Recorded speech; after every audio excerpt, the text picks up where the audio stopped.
Good morning, everybody. This is Psalm 128, a song of ascents.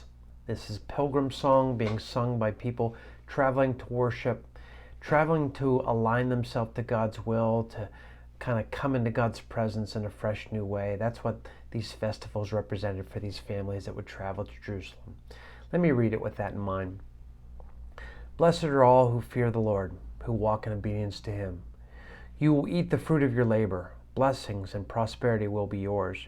Your wife will be like a fruitful vine within your house.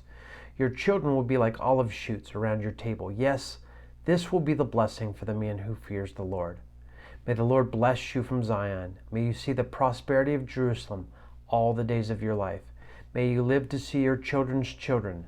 Peace be on Israel. We've spoken of this before, but it's important to talk about again. What is this fear of the Lord? Is it being afraid of God's wrath? Is it God as kind of an angry God, us kind of staying in line? No.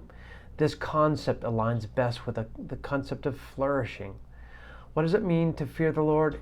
It is to try to, as best we know how, walk according to his ways, to try to do his will. Why would we do that? Because God loves us, and what he reveals to us is the best sorts of ways of living. He leads us to human flourishing. There is something about walking in God's path that leads to the best kind of life. We see this actually in the life of Jesus Christ. Do you feel like Jesus lived a flourishing life? Was he a full human life? Did he show us what the fullness of what life could look like? I believe so.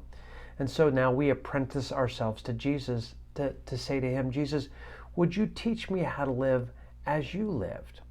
Now when Jesus talks to us about forgiveness, or about bearing with one another, or about praying, or about giving to the poor, we listen because we believe it unlocks for us the best kind of life.